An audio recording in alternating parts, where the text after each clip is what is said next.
अबू आझमी यांच्या विरोधात म्हणजेच यांच्या वक्तव्याच्या विरोधात आता संताप व्यक्त होताना दिसतोय। अबू आझमींचं तोंड ठेचलं पाहिजे असं म्हणत आमदार संजय गायकवाड यांनी टीका केली। आझमींची मुस्लिम मतदारांना खुश करण्यासाठी विधानं असल्याचंही यावेळी त्यांनी म्हटलेलं आहे। मुस्लिम धर्मीयांनी रस्त्यावर नमाज अदा केली तर त्यांच्यावर गुन्हे दाखल होतात। विठ्ठलाच्या वारीमुळे रस्ते जाम होत आहेत, त्यावर कारवाई का होत नाही असा सवाल करणाऱ्या अबू आझमींचं तोंड ठेचलं पाहिजे असं यावेळी संजय गायकवाड म्हणाले। आजूबाजू म्हणतो की फक्त मुस्लिम नमाज रस्त्यावर पडले तर नमाज होते।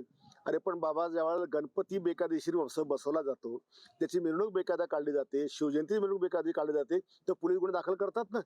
भारताचा कायदा कोणाला सोडत नाही।